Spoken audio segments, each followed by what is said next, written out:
Kassy. My pronouns are she, her, and today we're going to be talking about what to bring on a hiking trip, day trip to be specifically. I'm going to be unpacking what's in my backpack to show you guys what the 10 essentials are, and then afterwards maybe talk about what my essentials are that technically aren't included in the 10 essentials, but I think everybody should have. The first one, and I'm not going in any order, but the first one that I have is a headlamp, just in case you get stuck in the dark, a knife. I've never actually had to use it except for maybe cutting vegetables when I go camping, but it's still very good to have. I have sunscreen, very important. When I was younger, I always used to tell people that because I was brown, I didn't need sunscreen. I learned the hard way after climbing Mount Baldy in California that you can in fact get sunburned even if you're brown. I came out looking like a lobster, so you should definitely have sunscreen. Other one is fire. So what I usually carry is stormproof matches and tinder as well. So these are really helpful. I am terrible at making a fire. Both of them help you out a lot. Let's see.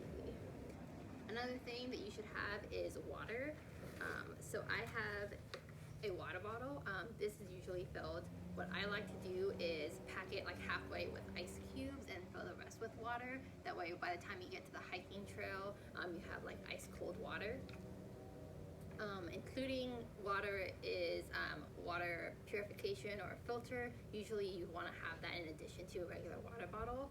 What I have are these potable aqua tablets.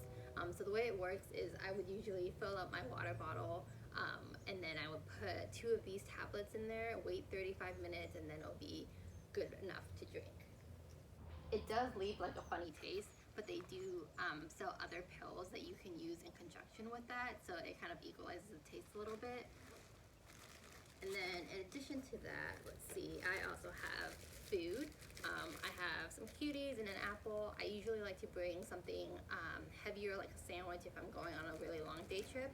And then I'm going to talk about how to dispose of the peels and everything later. And again, not going in any order, but it's very good to have extra layers. I always bring like a rainproof layer just because it's always raining in the Pacific Northwest, so you always want to make sure you have some type of rain jacket or rain gear. Again, hat, very good for the rain, but also for sun protection as well. And then of course, you can never have too many layers. So this is just like a regular old flannel that you can use. Let's see what else I got. One thing that I do always bring with me, especially in the winter, are gloves. I'm from Southern California and I get cold very easily, so I always like to bring gloves and even hand warmers to put inside, especially during the winter. Let's see what else. Another thing that's really important to have is shelter. So I have this emergency bivy, so when you open it up, it looks really small now, but it's actually like kind of like a sleeping bag that you can use in case you're stuck overnight on a mountain or somewhere. So this is very useful to have. And I think that cost me like $5, so very useful. And then this is a first aid kit. You can get a very basic one. Sometimes they sell them for like, they're kind of expensive, but this is a very basic one, and then I like to like DIY it, so I like to add stuff to it. Some of the things I added were like Tiger Balm, and then I also have like ibuprofen in here as well. Usually ibuprofen comes with the first aid kit, but in my opinion, they never give you enough. Let's see. So I think that's it. So that was headlamp, sun protection, a knife, fire, navigation, water, shelter, a first aid kit, some extra clothes, and food. More food and water than you think you need. So those were the 10 essentials, and now I'm going to go over a little bit of like the non-essentials that I like to bring. Here is insect repellent. Mosquitoes love me, so that's very important. I also like to bring toilet paper because even if you check before you go and they have a porta potty or a bathroom out at the trail, you never know if they're gonna have toilet paper. So that's very important to bring. Also, safety is really important, so I always bring pepper spray, and then I have my safety whistle. I often go alone to hiking trails, which I'm trying really hard not to do that now because it's definitely not safe. But I do feel a little better having these with me. Other things I have are deodorant, face wipes, always good to have. Oh, and one thing that I realized I did not mention is navigation. I am someone who does not know how to use a compass.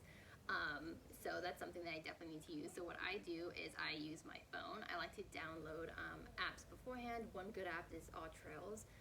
You do need to purchase some parts of it, especially if you want to download the maps before you head out on the trails, and then it'll track you via GPS of where you're at. So that's really good to use. I will say that if you use your phone for navigation like I do, it's really important to have a power bank with you. Let's say you're on a hiking trail, and this has happened to me before.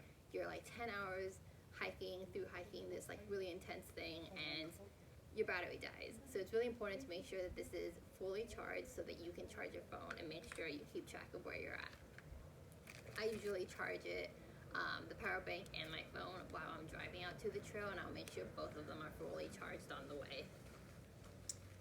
The last thing I'm going to talk about is having like some type of trash bag or even something like this with you on the trail, just to get rid of all of your wrappers. When people have like fruits and snacks like this, a lot of the times people just say, oh, it's biodegradable, I'm just gonna go ahead and toss it out.